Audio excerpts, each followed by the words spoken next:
Di mana 100 miliar itu? Suara serak itu memecah keheningan malam. Di mana 100 miliar itu? Mata Anindya menatap lurus ke warung soto di sebuah pasar tradisional. Wajah Wijoyo Adiprakarsa, sang konglomerat, mengeras. Di hadapannya berdiri menantu perempuannya yang telah menghilang 3 tahun lalu, tepat di hari putranya, Bima, jatuh tak sadarkan diri. Menantu yang pergi dengan membawa tuduhan menggelapkan dana perusahaan sebesar 100 miliar rupiah. Namun, Anindya, menantunya, kini berdiri di depan warung soto, menggendong anak kembar satu di punggung, satu di depan. Anindya mengangkat dagunya dan membuka suara. Saya juga ingin tahu, Pak. Di mana uang itu berada? Wijoyo mengira menantunya kabur membawa uang haram. Sementara Anindya harus menanggung fitnah keji sambil membesarkan kedua putranya seorang diri. Keduanya tidak tahu ada dusta yang sengaja dirajut untuk memisahkan mereka. Apa sesungguhnya yang menjadi penyebab perpecahan keluarga ini? Hujan turun dengan derasnya. Butiran air yang dingin mendarat tanpa suara di atas ganggang becek pasar pagi. Aroma amis ikan dari lapak sebelah dan kuah soto yang mengepul dari warung berbaur di udara sore yang kelabu. Butiran hujan itu luruh dan menyatu dengan genangan di bawah kaki. Di ujung gang, seorang wanita berjalan mendekat. Punggungnya menggendong seorang anak dengan kain jarik, dan di dadanya, seorang anak lain terlelap dalam gendongan, kedua tangannya tidak kosong. Di atas kepalanya, ia menyeimbangkan sebuah nampan besar berisi mangkuk-mangkuk soto. Asap putih mengepul dari nampan yang ia junjung di tengah hujan, membawa kedua anaknya tanpa goyah sedikit pun. Wanita itu, Anindya Lestari, usianya 33 tahun. Ketika ia mengetuk pintu rumah pelanggan, suara ketus menyambutnya dari dalam. Telat lagi, ya? Anindya membungkukkan badannya dalam-dalam. Anak di punggungnya merengek karena guncangan, tetapi ekspresi Anindya tak berubah. Tanpa mengernyitkan dahi atau tersenyum, ia hanya menunduk lalu mengangkat kepalanya lagi. Maaf, Bu. Ia berbalik setelah menerima mangkuk-mangkuk kosong. Air hujan meresap ke dalam sepatu ketsnya, membuat ujung jarinya basah dan dingin. Anindya tidak berhenti. Seolah tahu bahwa berhenti hanya akan membuatnya semakin kedinginan, ia terus berjalan. Kembali ke warung, Anindya merogoh saku celemeknya, beberapa lembar uang kertas lusuh dan koin receh.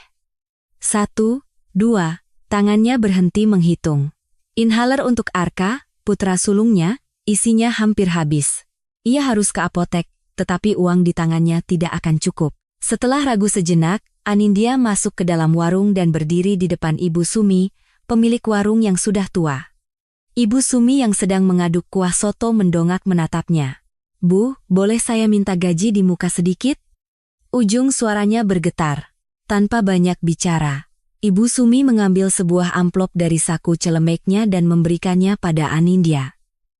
Tidak bertanya, tidak berkomentar. Anindya menerima amplop itu dengan kedua tangan dan menunduk dalam-dalam. Pasti saya ganti, Bu, terima kasih. Malam itu, Anindya menidurkan anak-anaknya di sebuah kamar kecil di belakang warung. Kamar sempit berukuran 3 kali 3 meter dengan noda bekas rembesan air hujan di langit-langitnya.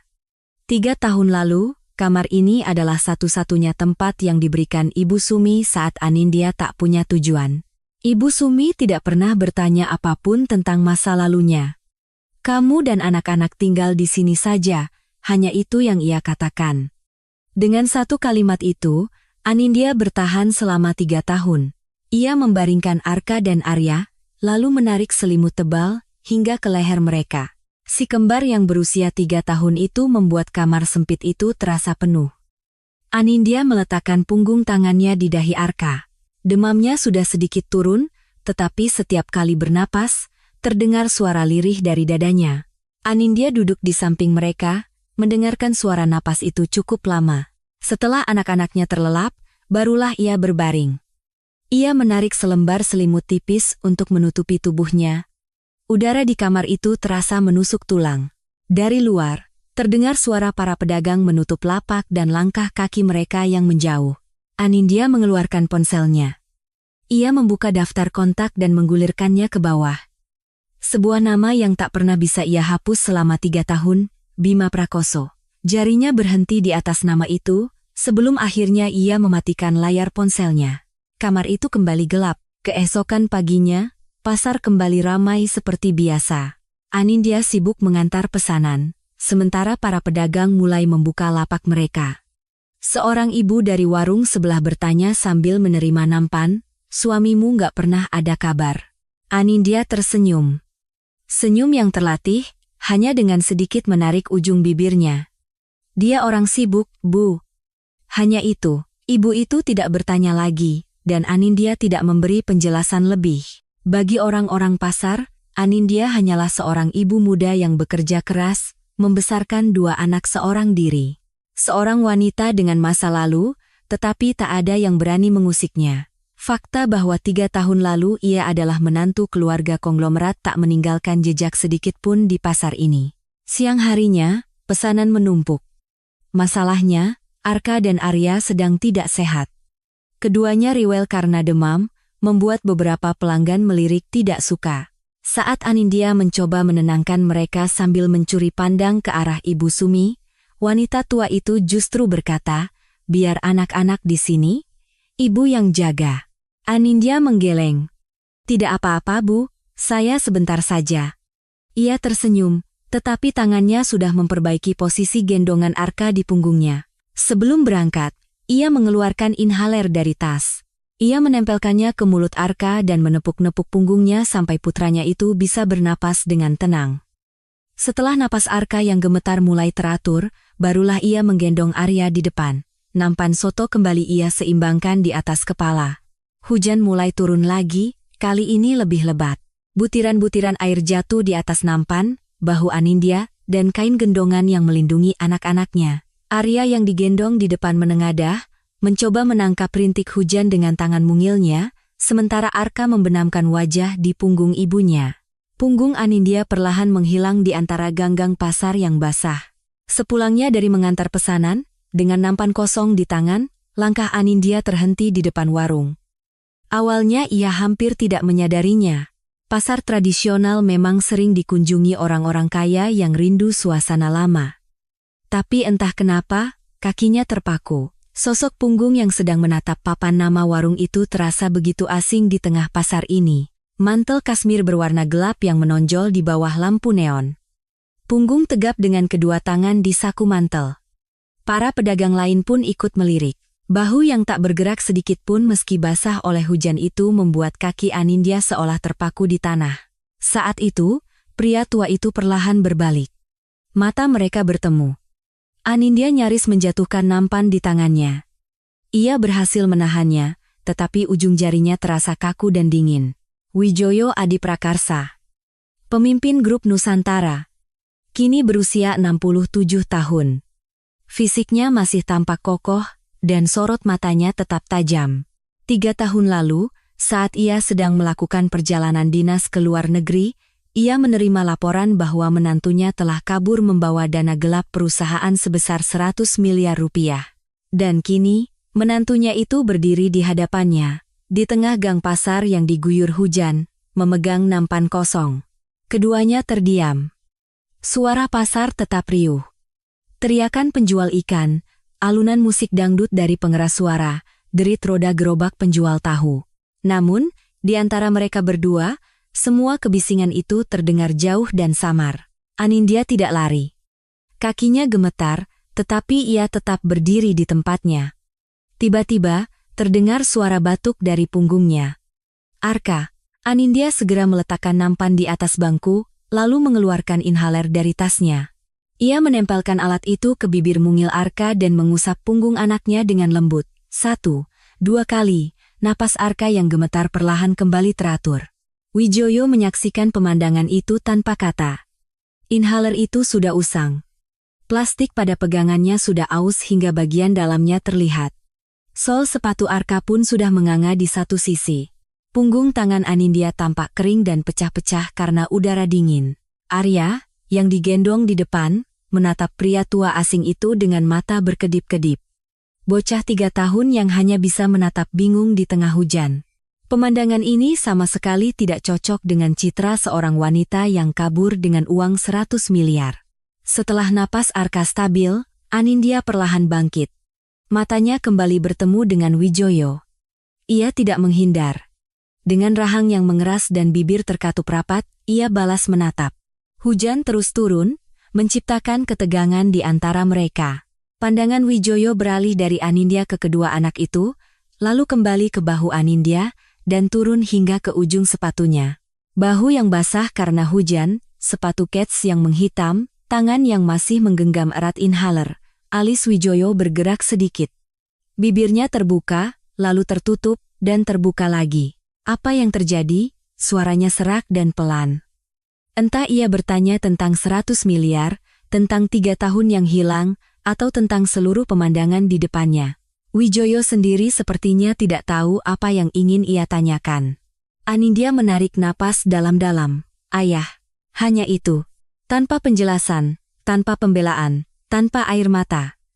Ia hanya berdiri di sana, di bawah guyuran hujan, bersama kedua anaknya, di hadapan orang yang selama 3 tahun menganggapnya pengkhianat. Hujan masih turun tanpa henti, tanpa suara. Saat kata, ayah terucap, sesuatu melintas cepat di benak Anindya. Gang pasar yang basah, sorot mata Wijoyo yang menatapnya dari balik kerah mantelnya. 3 tahun lalu, sorot mata itu sama. Tidak dingin, tidak juga hangat. Sorot mata yang seolah sedang menimbang sesuatu. Berdiri di hadapan tatapan itu, tanpa sadar Anindya kembali ke hari itu, 3 tahun yang lalu. Hari itu, Anindya sangat berbeda. Mantel krem yang rapi, rambut yang diikat anggun, dan langkah kaki yang penuh semangat. Sulit dipercaya bahwa ia adalah orang yang sama dengan wanita yang kini tidur dengan selimut tipis di kamar sempit belakang warung.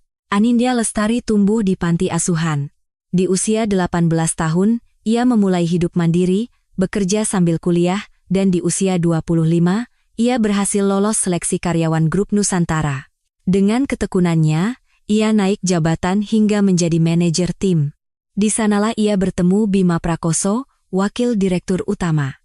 Bima adalah putra mahkota, yang mendapat kepercayaan penuh dari ayahnya dan karirnya melesat cepat. Di usia 32, ia sudah menjadi wakil direktur. Ia punya penilaian yang tajam, tetapi sangat hangat kepada orang lain. Ia tidak pernah merendahkan bawahannya dan berani mengakui kesalahan. Memilih Anindya, yang tidak punya latar belakang keluarga ataupun kekayaan, adalah keputusan yang sangat khas Bima. Perlakuan dingin dari keluarga mertua lebih buruk dari yang ia bayangkan, tetapi Anindya bertahan. Selama ada Bima di sisinya, ia bisa menahannya. Ia percaya segalanya akan berubah jika ia memiliki anak. Setelah 2 tahun penantian, hari itu akhirnya tiba. Ruang periksa di klinik kandungan terasa sunyi. Di bawah lampu neon, dokter menunjuk layar USG dan berkata, "Selamat ibu, usia kandungannya 4 minggu." Anindya terpaku sejenak. Napasnya seolah berhenti. Lalu, matanya terasa panas, dan air mata yang ditahannya mengalir deras di pipi. Tangannya gemetar saat menerima tisu dari dokter. 2 tahun, sindiran keluarga setiap lebaran, penantian sunyi di sisi suaminya, semuanya terbayar dengan satu kalimat itu. Saat keluar dari klinik, Anindya mengeluarkan ponselnya. Ia hendak menekan nama Bima, tetapi jarinya berhenti. Kabar ini terlalu berharga untuk disampaikan lewat telepon. Ia ingin melihat ekspresi wajah Bima secara langsung. Dengan langkah ringan, ia memasukkan ponsel ke tas dan berjalan keluar. Sinar matahari pagi membentang panjang di area parkir. Saat itu, teleponnya berdering. Nomor tak dikenal. Tanpa berpikir panjang, Anindya mengangkatnya. "Apakah Anda wali dari Bapak Bima Prakoso? Mohon segera datang ke rumah sakit." Seketika, lantai parkiran terasa bergetar. Anindya menyetop taksi dan dengan tangan gemetar menekan nomor Bima. Tidak tersambung. Ia mencoba lagi. Tetap sama. Jarinya terus menekan nama yang sama, tetapi yang terdengar hanya nada sambung yang panjang. Gedung-gedung di luar jendela melesat cepat, sementara kedua tangannya saling menggenggam erat di pangkuannya. Unit gawat darurat, UGD, begitu riuh. Tenaga medis berlarian, suara tiang infus bergesekan dengan lantai terdengar dari kejauhan. Anindya berlari ke meja resepsionis dan menyebutkan nama Bima. Tak lama, seorang dokter keluar. Sorot matanya di atas masker tampak berat. Pasien mengalami trauma parah dan saat ini dalam kondisi koma. Seketika itu juga, lutut Anindya lemas. Ia terduduk di lantai koridor rumah sakit yang dingin, membekap mulutnya dengan kedua tangan, menahan isak tangis yang mendesak keluar. Kebahagiaan yang membuncah paginya, hancur berkeping-keping dalam sekejap. Berapa lama waktu berlalu? Terdengar langkah sepatu mendekat. Bayu Adiguna, adik Bima. Ia berlutut di samping Anindya dan menepuk bahunya. Tidak ada raut panik atau kebingungan di wajahnya. Ia bergerak dengan tenang dan cekatan, seolah terbiasa dengan situasi seperti ini. Namun, Anindya terlalu hancur untuk menyadari keanehan itu. Tak lama kemudian, Wijoyo tiba. Saat melihat putranya terbaring tak bergerak di balik kaca ruang ICU, terhubung dengan berbagai alat medis, tubuhnya menegang. Ia perlahan duduk di kursi koridor, meletakkan kedua tangan di lututnya, dan terdiam. Mungkin ia teringat istrinya yang telah tiada 3 tahun sebelumnya. Fakta bahwa orang yang seharusnya ada di sisi putranya kini tiada, terasa semakin menyakitkan. Anindya perlahan mendekati Wijoyo. Ayah, hanya itu yang bisa ia katakan. Anindya meletakkan tangannya di atas tangan mertuanya. Wijoyo tidak menepisnya. Mereka duduk dalam diam untuk waktu yang lama. Hanya suara dengung lampu koridor yang terdengar. Pada saat yang sama, Bayu berdiri di ujung koridor. Bayu Adiguna, putra kedua Wijoyo, 35 tahun. Sejak kecil, ia selalu dibanding-bandingkan dengan kakaknya. Baik dalam studi, olahraga, maupun karisma, ia selalu selangkah di belakang Bima. Bayu tidak pernah menunjukkannya. Ia selalu tampil sebagai adik yang baik dan mendukung kakaknya. Namun, di balik senyumnya, ada bara api yang tak pernah padam. Wijoyo tahu itu. Ia menyayangi Bayu, tetapi ia tidak pernah sekalipun mempertimbangkan Bayu sebagai penerus perusahaan. Bayu sudah lama menyadari hal itu. Ia tahu betul bagaimana sorot mata ayahnya berbeda saat menatap Bima dan saat menatapnya. Saat itu, ponselnya bergetar. Direktur rumah sakit milik grup perusahaan mereka. Pak Bayu, tadi pagi istri Pak Bima berkunjung ke klinik kandungan di sini. Bayu menjawab singkat, ya. Ia menutup telepon dan menatap ke arah UGD. Ia melihat Anindya bersandar di dinding, menutupi wajahnya dengan kedua tangan, bahunya bergetar pelan. Wanita yang tadinya begitu bahagia karena kehamilannya, kini hancur seorang diri di koridor rumah sakit yang dingin. Bayu tidak menunjukkan ekspresi apapun. Ia bergumam pelan, hanya untuk dirinya sendiri. Harus kuselesaikan sebelum Kak Bima sadar. 2 minggu berlalu. Bima masih belum membuka matanya. Hanya bunyi ritmis dari mesin-mesin di sekitarnya yang menjadi pertanda bahwa ia masih hidup. Setiap pagi, Anindya membuka pintu kamar, masuk, dan menggenggam tangan Bima. Tangan yang tidak hangat ataupun dingin itu, menjadi satu-satunya sumber kekuatannya. Sementara itu, Wijoyo dihadapkan pada masalah pelik. Sebuah kunjungan kenegaraan penting ke luar negeri yang sudah dijadwalkan berbulan-bulan sebelumnya. Terlalu banyak pihak yang terlibat untuk membatalkannya. Malam sebelum berangkat, Wijoyo mengunjungi kamar Bima. Ia menatap wajah putranya cukup lama sebelum akhirnya keluar. Ia hanya memberi instruksi singkat pada Bayu, jaga perusahaan. Kepada Anindya, ia menambahkan, tetaplah di sisi Bima. Di dalam mobil menuju bandara, Wijoyo meminta sekretarisnya untuk melaporkan kondisi Bima setiap pagi. Hanya itu yang bisa ia lakukan saat ini. Setelah mengantar ayahnya, ekspresi Bayu seketika berubah. Begitu mobil ayahnya hilang dari pandangan, wajahnya yang tadinya tenang kini menunjukkan sisi lainnya. Ia mengeluarkan ponsel dan mengirim pesan singkat, siapkan. 1 minggu. Hanya 1 minggu tanpa ayahnya. Mungkin Bayu sudah lama menantikan saat ini. Tidak ada yang tahu kapan kakaknya akan sadar. Dokter, keluarga, tidak ada yang bisa menjamin. Ketidakpastian itu justru menjadi peluang bagi Bayu. Ia harus menyelesaikannya sebelum Bima bangun. Posisi pewaris, kendali perusahaan, kepercayaan ayahnya. Semua yang selama ini hanya bisa ia lihat dari belakang punggung kakaknya, kini berada dalam jangkauannya. Hanya ada satu penghalang tersisa.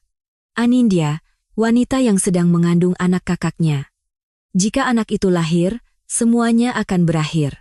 Di mata Bayu, Anindya sejak awal tidak pantas menjadi bagian dari keluarga ini. Akan lebih baik jika ia pergi diam-diam. Malam itu, Bayu bergerak cepat.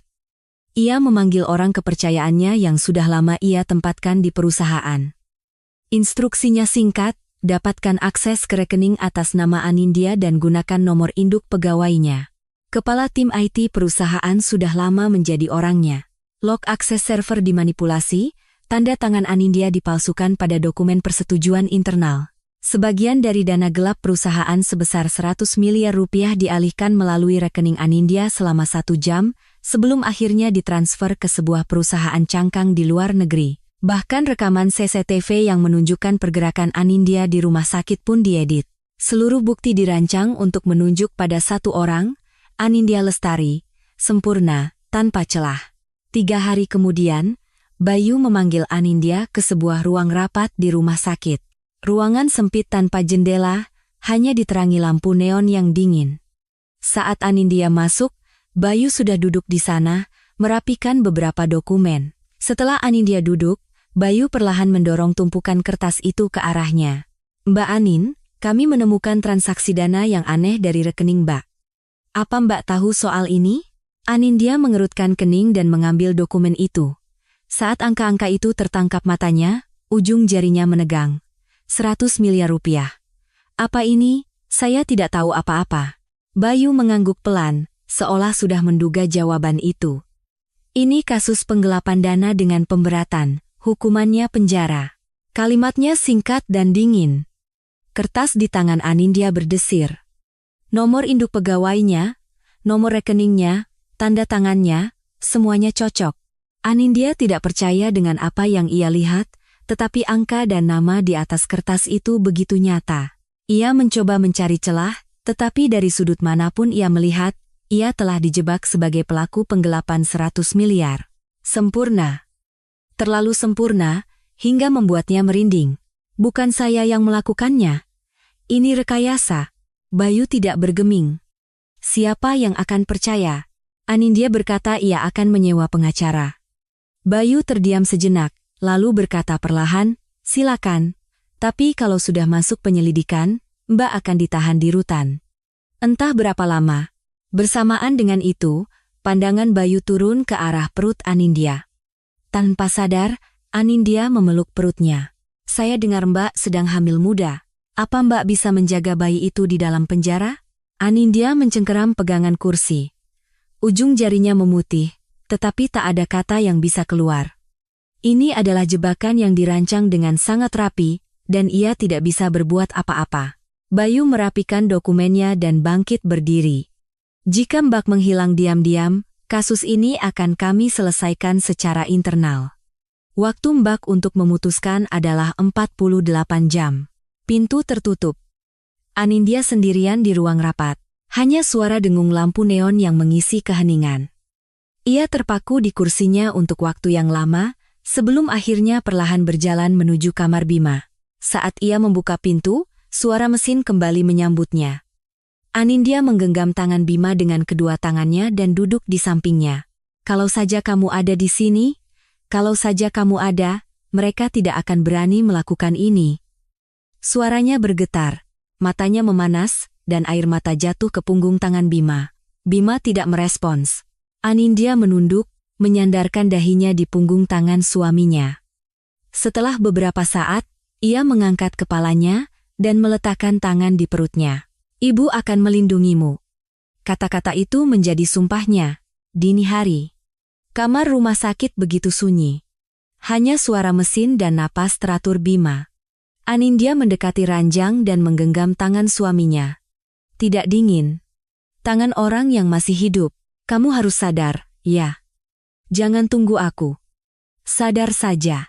Tenggorokannya tercekat, tak mampu lagi berkata-kata.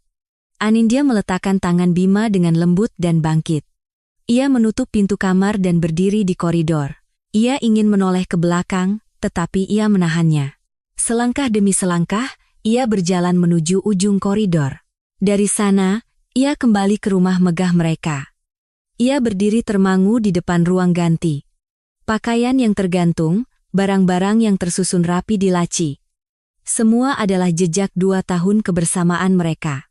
Anindya mengeluarkan sebuah koper. Ia melipat beberapa helai pakaian. Dari laci, ia mengambil cincin kawinnya, lalu memakainya kembali. Ia mengambil sebuah bingkai foto kecil di atas nakas, foto pernikahan mereka. Ia mengusap wajah Bima yang tersenyum dengan jarinya, lalu dengan hati-hati memasukkannya ke dalam koper. Bahkan setelah selesai berkemas, ia masih berdiri mematung sambil memegang gagang koper, pintu depan rumah tertutup. Udara dingin fajar menyapu pipinya. Begitulah, Anindya Lestari menghilang. Beberapa hari kemudian, Wijoyo kembali. Sejak keluar dari bandara, Bayu sudah ada di sisinya. Begitu masuk ke mobil, Bayu membuka suara. "Ayah, ada yang ingin saya sampaikan." Suaranya tenang, seperti orang yang sudah siap. Ia menyerahkan sebuah map. Mbak Anin menggelapkan dana perusahaan sebesar 100 miliar dan kabur. Wajah Wijoyo Bucoyo mengeras. Tangannya yang menerima map itu sedikit bergetar. Lembar demi lembar ia buka. Sorot matanya menjadi dingin. "Laporkan dia segera." Bayu terdiam sejenak, lalu berkata perlahan, "Ayah, jika kita lakukan itu, keberadaan dana gelap perusahaan akan terungkap. Seluruh grup bisa goyah." Tangan Wijoyo berhenti. Bayu melanjutkan, "Anggap saja ini sebagai uang pesangon. Ayah. Lagi pula, sejak awal dia bukan bagian dari keluarga kita." Hening di dalam mobil. Lampu-lampu bandara melesat di luar jendela. Wijoyo menatap dokumen di tangannya, bibirnya terkatup rapat. Ia tidak bisa menyangkal kata-kata Bayu. Keheningan itu sudah menjadi jawaban yang cukup bagi Bayu. 3 tahun berlalu. Selama 3 tahun itu, Wijoyo Adiprakarsa mengunjungi kamar putranya seminggu sekali. Ia akan duduk di kursi, menggenggam tangan Bima yang terbaring kaku, dan terdiam untuk waktu yang lama sebelum pulang. Tangan Bima selalu sama suhunya, tidak hangat, tidak juga dingin. Setiap kali menggenggam tangan itu, Wijoyo teringat pada menantunya. Wanita yang kabur membawa 100 miliar. Wanita yang memanfaatkan kondisi putranya untuk melarikan diri. Pikiran itu selalu membuatnya tanpa sadar mengeratkan genggamannya. Bayu secara berkala melapor. "Masih belum ditemukan, Ayah."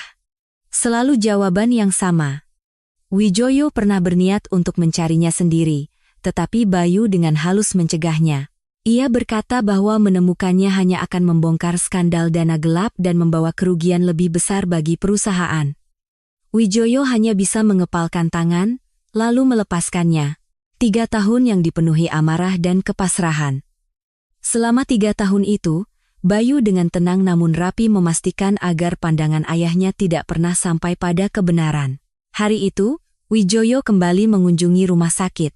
Dokter yang merawat Bima berkata dengan hati-hati, "Tidak ada kemajuan, Pak. Untuk saat ini, sulit untuk mengatakan ada kemungkinan perubahan." Wijoyo tidak berkata apa-apa.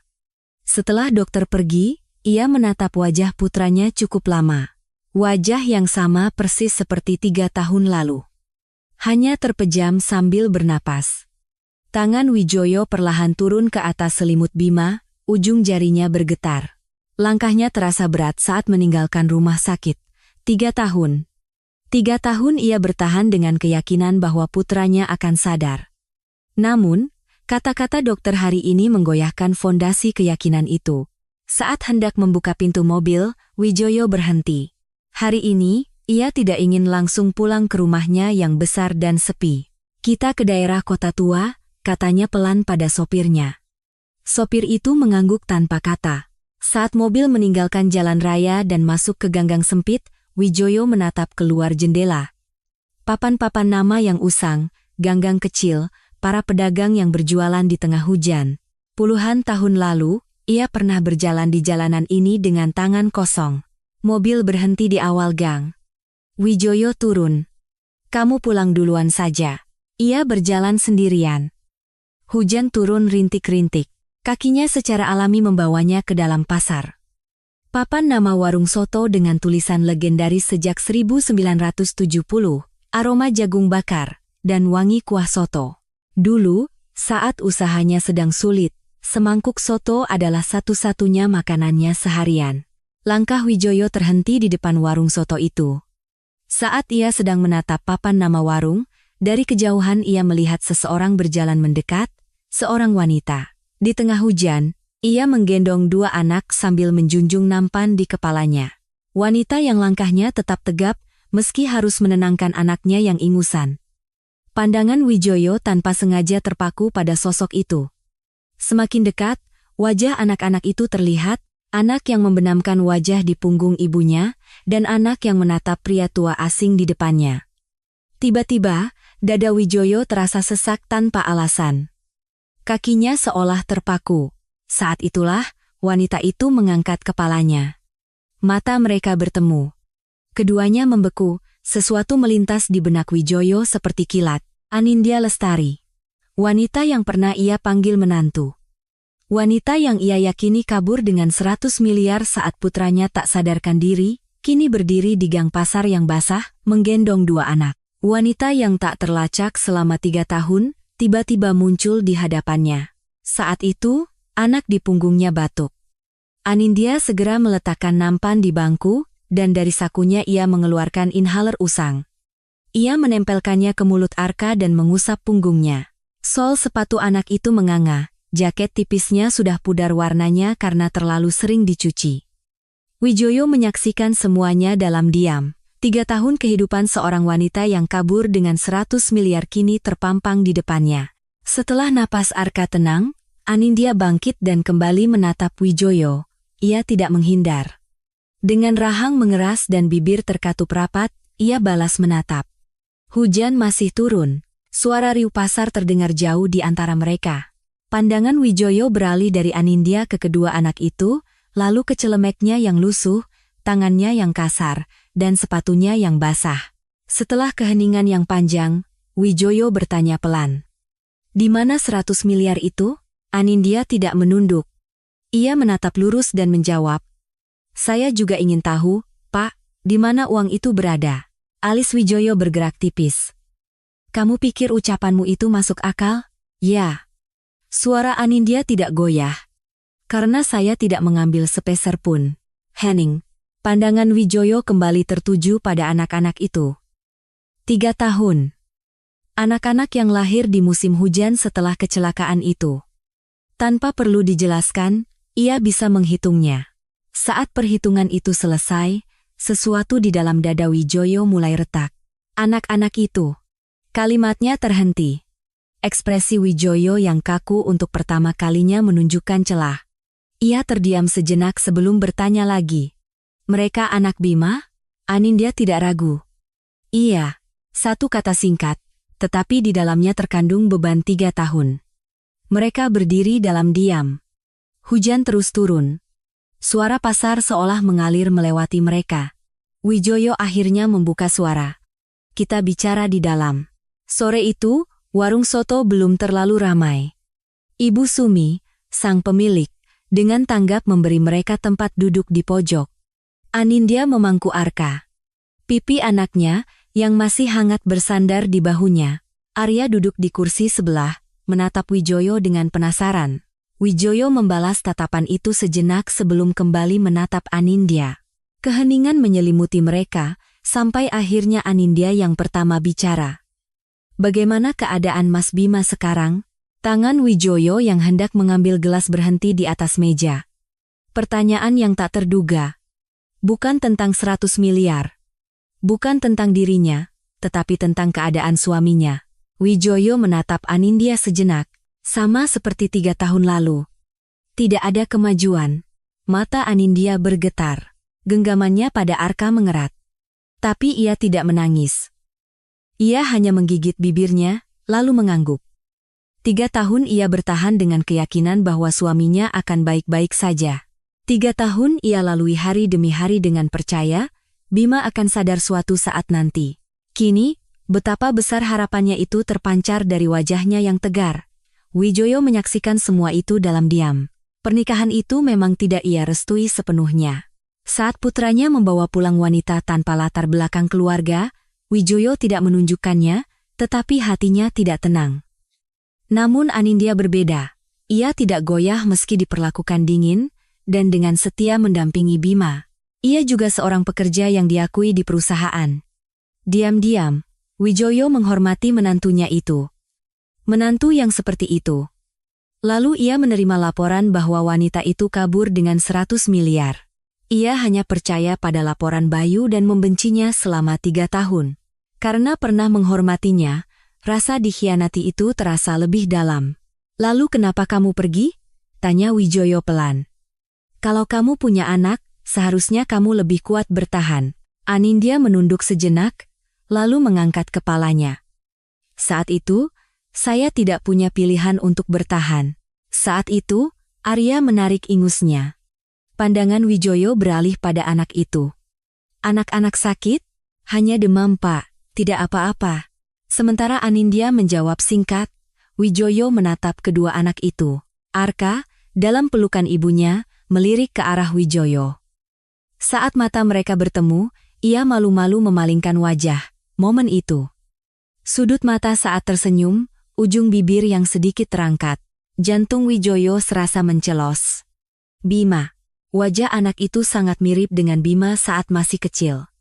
Wijoyo mencoba memalingkan pandangannya, tetapi sudah terlambat. Katakan padaku, situasi seperti apa yang membuatmu tidak bisa bertahan? Anindya tidak langsung menjawab. Ia menatap Wijoyo sejenak, lalu bertanya pelan, sebelum saya jelaskan, boleh saya bertanya satu hal? Apa ayah benar-benar percaya saya mengambil uang itu? Bibir Wijoyo terbuka, lalu tertutup lagi. Ia tidak bisa menjawab. Sebenarnya, tidak perlu jawaban. Jawabannya sudah ada di depan matanya. Sepatu usang yang solnya menganga, tangan yang pecah-pecah karena udara dingin, jaket tipis yang warnanya pudar. Wanita yang berjalan di tengah hujan di gang pasar, menggendong 2 anak sambil menjunjung nampan soto.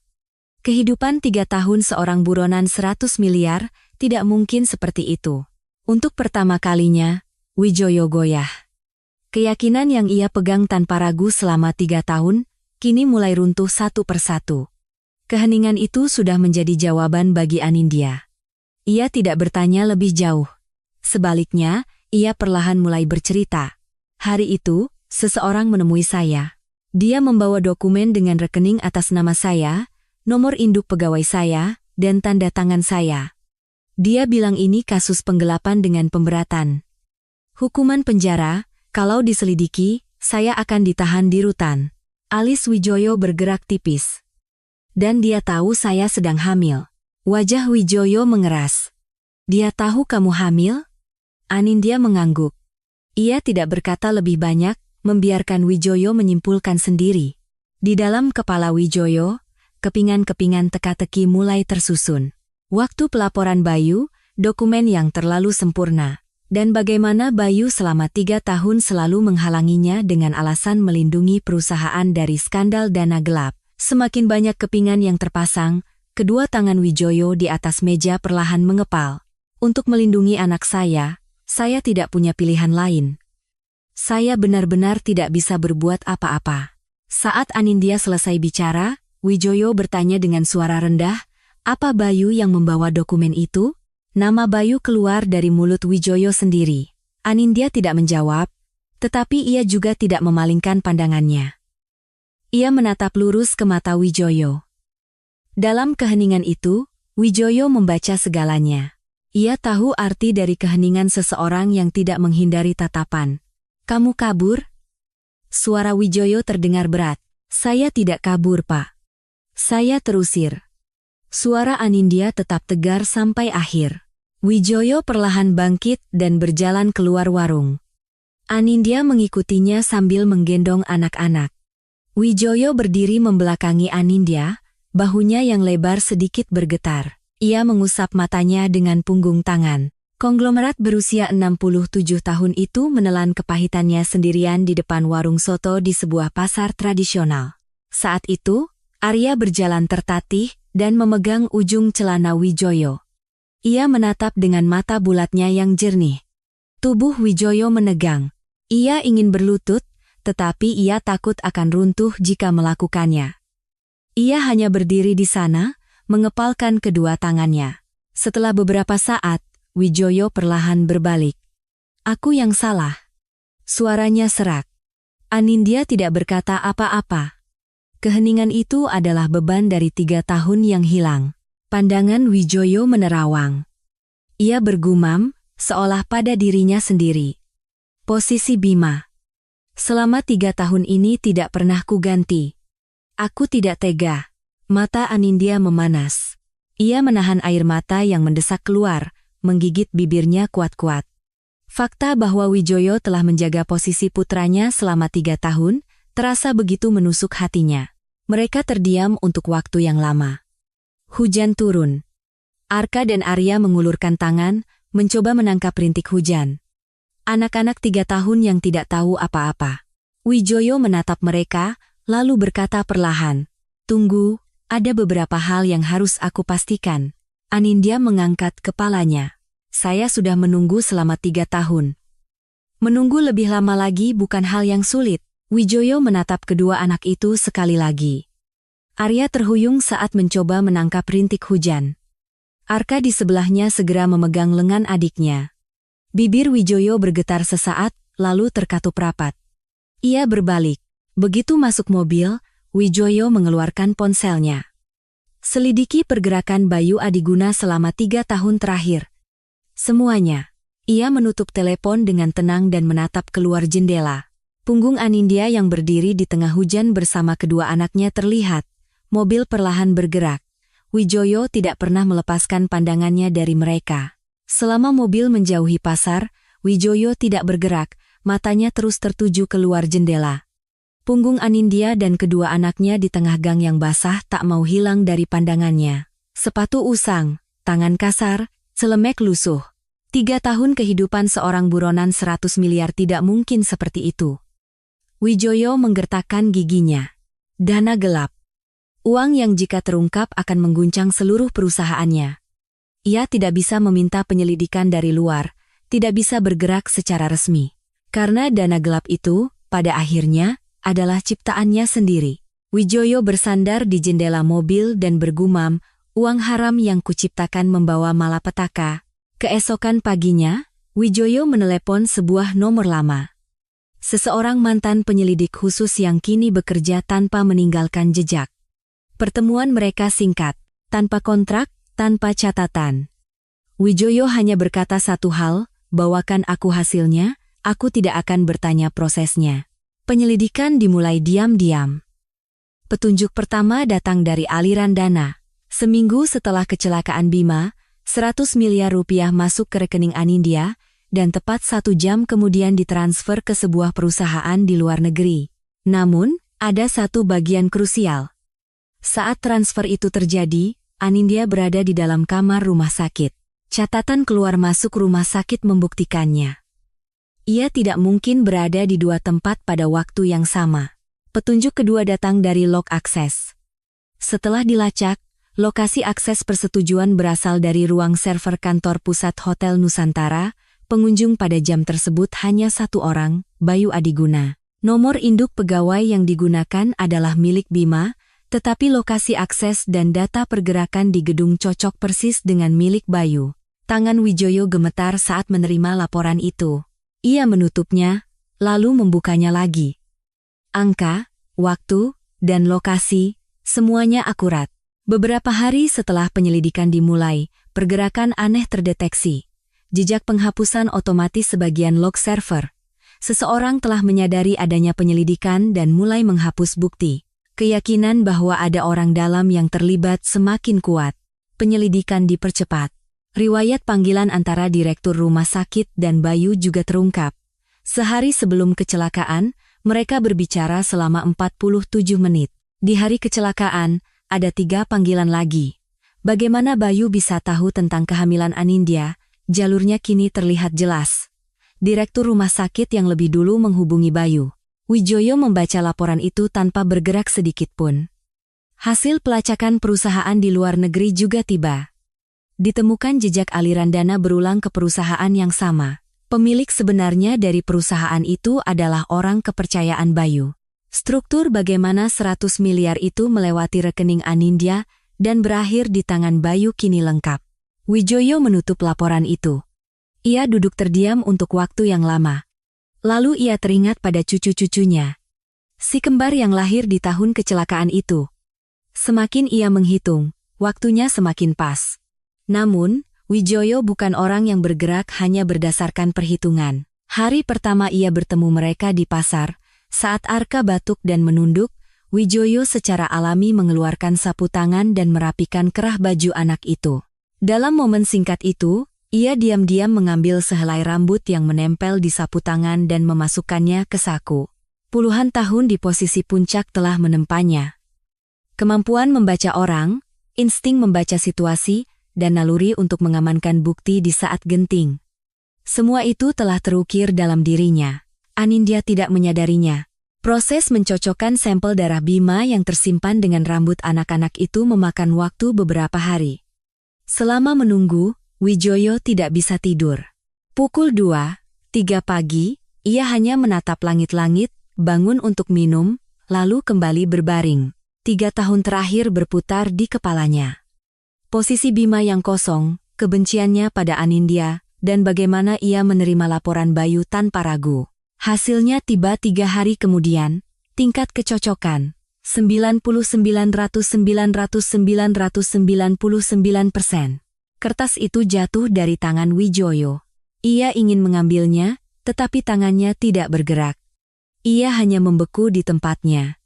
Setelah beberapa saat, ia perlahan bangkit dan menatap cermin. Matanya memerah. Aku bahkan masih mencari bukti dulu, gumamnya. Ia tidak pernah mempercayai menantunya dari awal. Selama 3 tahun, ia menganggap wanita pilihan putranya sebagai pengkhianat. Penyesalan itu perlahan memenuhi dadanya. Wijoyo langsung menuju rumah sakit. Ia membuka pintu kamar Bima. Suara mesin, napas teratur, dan putranya yang masih terpejam. Wijoyo berlutut di samping ranjang. Tubuhnya yang berusia 67 tahun terasa kaku, tetapi ia tidak peduli. Ia menggenggam tangan Bima dengan kedua tangannya. Setelah beberapa saat, air mata yang terbendung akhirnya mengalir. Maafkan ayah, nak. Hanya itu. Lama kemudian, Wijoyo bangkit, mengusap matanya, dan keluar dengan wajah mengeras. Kepada sekretarisnya yang menunggu, ia berkata singkat, panggil Bayu kemari. Wajahnya bukan lagi wajah seorang ayah. Itu adalah wajah seorang hakim. Bayu dipanggil keesokan paginya. Di ruang kerja ayahnya, hanya ada mereka berdua. Bayu masuk dengan wajah yang masih tenang, dasinya rapi. Ayah memanggil saya? Wijoyo tidak menjawab. Ia hanya menatap Bayu dari kursinya. Keheningan yang berat memenuhi ruangan. Bayu berdiri menunggu. Ekspresinya tidak goyah, tetapi ujung jarinya bergerak-gerak di sisi celananya. Wijoyo perlahan mendorong setumpuk dokumen ke arahnya. Log aliran dana, catatan akses IP ruang server, riwayat panggilan dengan direktur rumah sakit, dan hasil tes DNA. Tangan Bayu sedikit bergetar saat mengambilnya. Wijoyo menatap tangan itu. Kalau ada yang mau kau katakan, katakanlah. Bayu meletakkan dokumen itu. Setelah hening sejenak, ia berkata, ini rekayasa Mbak Anin, ayah, saya juga tertipu. Ia tetap tenang sampai akhir. Wijoyo mendengarkan tanpa bergerak. Lalu, dengan suara rendah dan dingin, ia berkata, kau mencoba menyingkirkan keponakanmu sendiri, kau mencoba memutus garis keturunanmu. Kelopak mata Bayu bergetar. Wijoyo mendorong dokumen lain. Jejak seseorang yang mencoba menghapus log server setelah penyelidikan dimulai. Untuk pertama kalinya, sesuatu di wajah Bayu goyah. Ia tidak bisa berkata-kata. Hari saat 100 miliar itu keluar, kau ada di mana? Tanya Wijoyo pelan. Bayu tidak menjawab. Keheningan itu sudah menjadi jawaban bagi Wijoyo. Setelah lama terdiam, Bayu akhirnya bicara, suaranya tetap tenang. Kak Bima tidak akan bangun, ayah saja yang tidak mau menerima kenyataan itu. Saat itu, tangan kanan Wijoyo terangkat secepat kilat, mengarah ke pipi Bayu. Tapi ia berhenti. Tangannya yang gemetar berhenti di udara. Wijoyo perlahan menurunkannya, mengepalkannya erat-erat. Kakakmu masih hidup, suara seraknya menggema. Wijoyo bangkit dan berjalan ke jendela, membelakangi Bayu. Penerbanganmu malam ini. kau dipecat dari posisi direktur, hak kelola hotel dicabut, semua rekeningmu dibekukan. Mulai hari ini, kau bukan lagi putraku. Wijoyo tidak menoleh. Ia hanya menatap langit kelabu di luar. Bayu terdiam, lalu perlahan berbalik dan pergi. Pintu tertutup. Jangan pernah kembali. Di keluarga ini, tidak ada lagi tempat untukmu, kata Wijoyo pada pintu yang sudah tertutup. Malam itu, di jalur VIP bandara, Bayu berjalan dengan wajah kaku. Ia tidak pernah menoleh ke belakang, tanpa amarah, tanpa penyesalan. Ia hanya berjalan, lalu menghilang. Sendirian di ruang kerjanya, Wijoyo menatap keluar jendela. Lampu-lampu kota mulai menyala.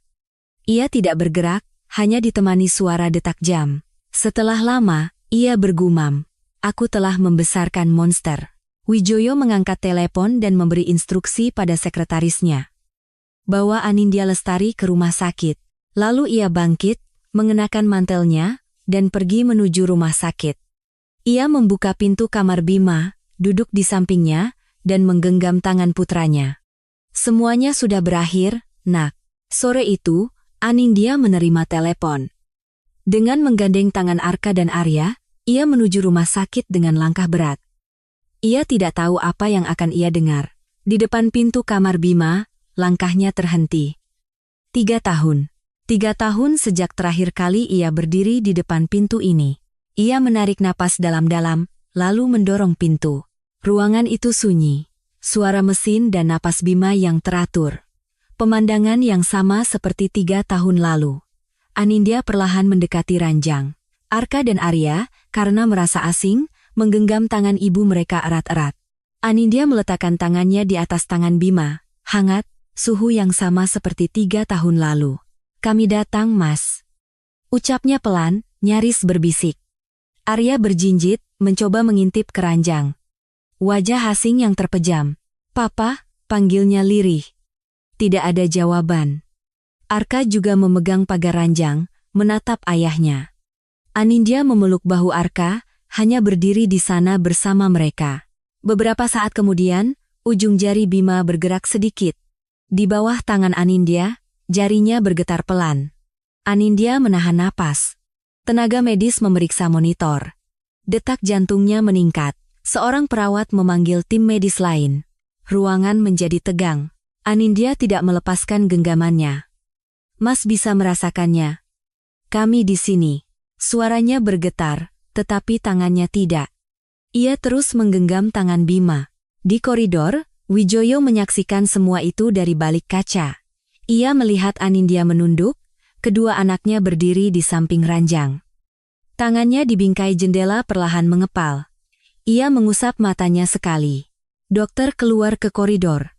Wijoyo dan Anindya mendengarkan penjelasannya. Ada respons stimulasi terhadap suara Wali. Memang belum sadar sepenuhnya, tapi ini sinyal yang sangat positif. Mata Wijoyo dan Anindya bertemu. Mereka hanya mengangguk. Itu sudah cukup. Wijoyo memanggil Anindya yang baru keluar dari kamar. "Kalian tinggal di mana sekarang?" Anindya ragu sejenak. "Rumah itu sekarang kosong, hanya ada aku sendirian di rumah sebesar itu." Wijoyo terdiam sejenak, lalu melanjutkan, "Kembalilah bersama anak-anak. Beri aku kesempatan untuk menebus kesalahanku." Mata Anindya berkaca-kaca, ia tidak bisa langsung menjawab. Saat itu, Arya menatap Wijoyo dan bertanya dengan mata berbinar. "Ibu, rumah kakek besar?" Udara yang berat di koridor seketika mencair. Untuk pertama kalinya, Wijoyo tersenyum. Senyum yang canggung, tetapi tulus. Anindya mengelus kepala Arya, lalu menatap Wijoyo. "Jangan sampai anak-anak terluka lagi." "Hanya itu." Wijoyo menunduk. "Aku tidak akan meragukanmu lagi." Sebelum pergi, Anindya kembali ke kamar Bima. Ia menggenggam tangannya sejenak. "Kami pulang dulu, ya. Kami akan menunggumu." Di depan warung soto, Anindya menggandeng kedua anaknya dan membuka pintu. Ibu Sumi yang sedang mengaduk kuah menatapnya. Tanpa kata, wanita tua itu mengulurkan tangannya. Anindya menggenggamnya dengan kedua tangan. "Terima kasih untuk 3 tahun ini, Bu." Kalimatnya tercekat. Ibu Sumi balas menggenggam erat. "Syukurlah, Syukurlah. Suaranya serak. Arka dan Arya membungkuk serempak. Ibu Sumi mengelus kepala mereka satu persatu. Hiduplah yang baik di sana. Itu sudah cukup untuk membalas kebaikanku. Saat Anindya hendak pergi, ia berbalik dan tersenyum cerah. Saya akan sering-sering ke sini, Bu. Saat pintu depan rumah megah itu terbuka, Arka dan Arya terkesima. Langit-langit yang tinggi, lantai marmer yang mengkilap. Sore itu, Wijoyo pulang membawa banyak mainan. Pria berusia 67 tahun itu canggung berlutut di lantai saat cucu-cucunya berlari menyambutnya. Rumah yang kosong selama 3 tahun itu kini dipenuhi tawa anak-anak. Keesokan paginya, untuk pertama kalinya, 4 orang duduk bersama di meja makan. Wijoyo dengan canggung menyendokkan lauk untuk cucu-cucunya. Anindya menatap pemandangan itu dan diam-diam menunduk, menyembunyikan air matanya di balik mangkuk sup. Sejak hari itu, kunjungan ke rumah sakit menjadi rutinitas. Setiap pagi, Anindya dan anak-anak datang ke kamar Bima, memutar lagu favoritnya, dan menempelkan gambar-gambar buatan anak-anak di dinding. Suatu hari, Arka berbisik di telinga ayahnya, "Papa, kita sekarang tinggal di rumah kakek. Besar sekali." Bima tidak merespons. Anindya memeluk bahu Arka, tetapi matanya terus menatap ujung jari Bima. Namun, berhari-hari berlalu tanpa perubahan. Suatu hari, Wijoyo masuk ke kamar. Ia duduk di samping Anindya dan menggenggam tangan Bima yang satu lagi. Setelah lama terdiam, ia berkata pelan, "Nak, kembalilah." Suara seorang ayah yang seumur hidupnya tak pernah mengucapkan kata-kata seperti itu. Malam itu, Anindya sendirian di kamar. Ia menggenggam tangan Bima dan berbisik, "Kembalilah, Mas. Kami menunggumu." Setetes air mata jatuh ke punggung tangan Bima. Saat itu, tangan Bima bergerak. Bukan hanya ujung jarinya. Seluruh tangannya perlahan, namun pasti, balas menggenggam tangan Anindya. Napas Anindya berhenti. Detak jantung di monitor meningkat pesat. Dokter yang datang memeriksa kelopak mata Bima. Bola matanya bergerak. Pasien mungkin memasuki tahap sadar. Air mata Anindya tumpah ruah. Ia menggenggam tangan Bima erat-erat, menyandarkan dahinya di sana. Dari koridor, Wijoyo yang mendengar kabar itu terdiam. Ia menatap ke langit malam dari jendela. "Sadarlah, Nak. Semuanya sudah kembali ke tempatnya." Beberapa minggu kemudian, di suatu dini hari yang sunyi, kelopak mata Bima bergetar, lalu perlahan terbuka. Setelah pandangannya yang kabur mulai fokus, ia melihat wajah Anindya yang tertidur di sampingnya. Bibir Bima terbuka. Suara pertama yang keluar setelah 3 tahun. "Anya." Suaranya serak dan bergetar, tetapi terdengar jelas. Anindya sontak membuka mata. Mata Bima menatapnya. Tangisnya pecah seketika. 3 tahun penantiannya berakhir. Saat pagi tiba, Arka dan Arya masuk ke kamar. Ayah yang selama ini mereka lihat terpejam, kini menatap mereka. "Papa sudah sembuh?" teriak Arya sambil berlari. "Iya, sayang. Papa sudah sembuh," jawab Anindya. "Papa, semangat!" teriak mereka serempak. Mata Bima memerah. Anindya mendekat dan berbisik pada Bima, "Mas, tahu tidak, hari kecelakaan itu, aku baru pulang dari dokter. Aku hamil 4 minggu, kembar, Arka dan Arya.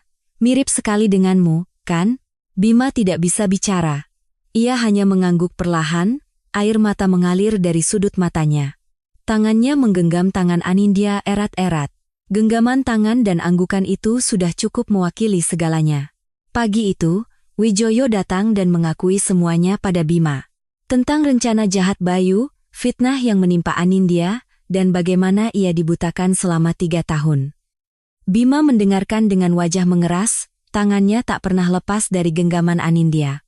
Wijoyo menundukkan kepalanya. "Aku yang salah." Bima dengan susah payah bicara. "Anya, kamu pasti sangat menderita." Anindya menggeleng. "Kita baik-baik saja sekarang. Semuanya sudah baik-baik saja." 1 tahun kemudian. Musim semi. Di sebuah taman kota, Bima berlari mendorong sepeda Arya yang tertawa riang. Arka sudah melesat jauh di depan. Anindya duduk di bangku, menatap mereka dengan senyum yang damai.